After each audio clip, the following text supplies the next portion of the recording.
العك اللي بيحصل في كرة القدم المصرية في الفترة الأخيرة، واستقالة لجنة الانضباط والقيم بالاتحاد المصري. الناس ما قدروش يتحملوا اللي بيحصل في منظومة كرة القدم والتجاوزات الرهيبة من أشخاص بعينها وقناة بعينها في حق كل المنظومة الرياضية. شفنا قبل كده استقالة مارك جلاتنبرج الحكم الإنجليزي الكبير في الكرة الإنجليزية اللي كان ماسك رئيس لجنة الحكام، والناس كلها تبقى عارفة مين السبب في المشاكل اللي بتحصل في منظومة كرة القدم المصرية.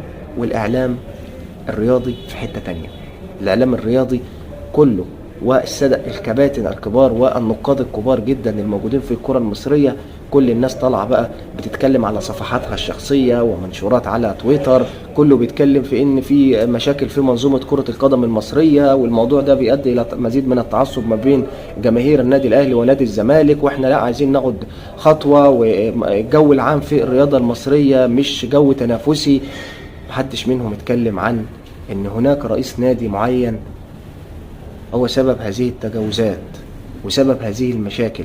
محدش من الناس دي كلها، مع احترامي طبعا الكبير لكل الاعلاميين وكل السادة المحللين اللي موجودين على القنوات الرياضية، مفيش حد فيهم وضع ايده على المشكلة. كل الناس شايفة المشكلة وكل الناس عارفة ان التجاوزات، من هو السبب في التجاوزات اللي بتحصل ومن هو السبب في اللي بيحصل في منظومة كرة القدم المصرية، هو شخص واحد بس.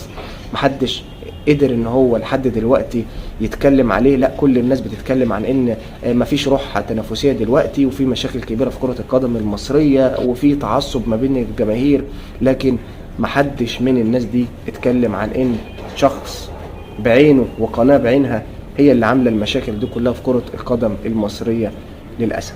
اتمنى طبعا من الناس النقاد والساده الاعلاميين الكبار ان هم يطلعوا يحطوا ايدهم على المشكله، وخصوصا سبب المشكله معروف وواضح، ولا حياه لمن تنادي.